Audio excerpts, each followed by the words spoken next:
देश में बढ़ रहे कोरोना के बीच जिस बात का सबको इंतजार था वो था विधानसभा चुनावों की तारीखों का ऐलान जो चुनाव आयोग ने किया। लेकिन चुनाव आयोग ने जब तारीखों का ऐलान किया तो इसके साथ ही उन्होंने कई राजनीतिक पार्टियों को एक बड़ा झटका भी दे दिया, जिसमें कहा गया कि कोई भी पार्टी 15 जनवरी तक चुनावी राज्य में किसी भी तरह की रैली, सभा, पद यात्रा, साइकिल यात्रा, नुक्कड़ सभाएं, रोड शो नहीं कर सकेगी, क्योंकि देश कोरोना की तीसरी लहर की ओर बढ़ रहा है। इस बात का सबसे बड़ा झटका उत्तर प्रदेश की विपक्षी पार्टियों को लगा। तो चलिए इस बात को विस्तार से समझते हैं कि ऐसा क्या हुआ जो विपक्षी पार्टी चुनाव आयोग के इस फैसले से खासा नाराज दिखी। पहले आपको बता दें कि उत्तर प्रदेश में 7 चरणों में 25 दिन में चुनाव हो जाएंगे और 10 मार्च को इस बात से पर्दा उठ जाएगा कि उत्तर प्रदेश में क्या एक बार फिर से सूबे की सरकार बन रही है या फिर विपक्षी नेताओं का गठबंधन सूबे की सरकार पर भारी पड़ेगा।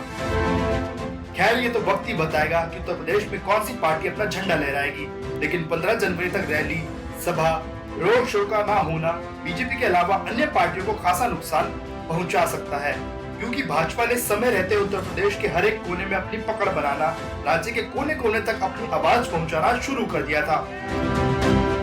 लेकिन अन्य पार्टी इस मामले में भाजपा से पीछे रही। इसका फायदा सीधा सीधा भाजपा की झोली में जाता दिख रहा है। आपको बता दें कि बीजेपी के स्टार प्रमोटर प्रधानमंत्री नरेंद्र मोदी ने 16 नवंबर से लेकर 2 जनवरी तक पिछले 1.5 महीने के दौरान यूपी के हर एक इलाके में रैली की। पूर्वांचल से लेकर वेस्ट यूपी तक पीएम की ताबड़तोड़ 14 चुनावी रैलियां आयोजित की गई, जिसमें भाजपा सरकार ने रैलियों के बहाने तमाम नए प्रोजेक्ट्स का शिलान्यास उद्घाटन किया। बीजेपी ने मैदान में केवल अपने स्टार प्रमोटर को ही नहीं उतारा, इस मामले में बीजेपी ने अपने किसी भी बड़े चेहरे को पीछे नहीं छोड़ा।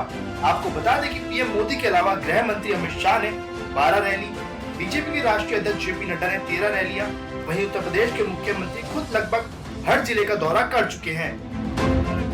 वहीं अन्य पार्टियां इस मामले में पीछे रही। बात करें बीजेपी के बाद समाजवादी पार्टी की, तो अखिलेश यादव 2 महीने से राज्य में विजय रथ यात्रा निकाल रहे हैं। यात्रा की आखिरी सभा उन्होंने 28 दिसंबर को उन्नाव में की थी।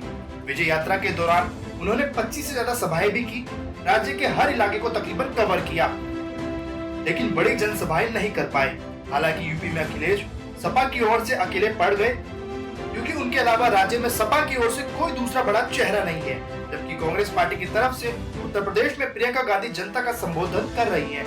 आपको बता दें कि पिछले साल से प्रियंका गांधी को उत्तर प्रदेश में काफी सक्रिय देखा गया है, लेकिन प्रियंका प्रदेश में कोई भी बड़ी रैली नहीं कर सकी।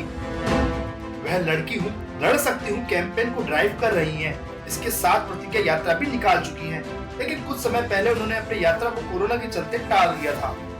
वहीं राहुल गांधी तो यूपी में एक भी जनसभा नहीं कर पाए। जो पार्टी उत्तर प्रदेश में सबसे कम सक्रिय रही वो है बसपा। बता दें कि उन्होंने अब तक महज 1 रैली और 3 बैठकें की हैं। इसके अलावा 5 बार प्रेस कॉन्फ्रेंस भी की। मायावती रैलियों के लिए चुनाव का इंतजार ही करती रह गई, लेकिन अब कोरोना गाइडलाइन के चलते बड़ी रैली नहीं कर पाएंगी। इस बार चुनावी मैदान में उनकी सक्रियता को लेकर बड़े सवाल उठ रहे हैं। ये थे कुछ आंकड़े जो साफ दर्शाते हैं कि उत्तर प्रदेश में बीजेपी ने समय रहते उस स्तर का प्रचार कर लिया जिसमें अन्य पार्टियां बेहद पीछे छूट गई। अभी के लिए इस रिपोर्ट में बस इतना ही। देश और दुनिया से जुड़ी खबरों से जुड़े रहने के लिए देखते रहिए देश हित न्यूज। धन्यवाद।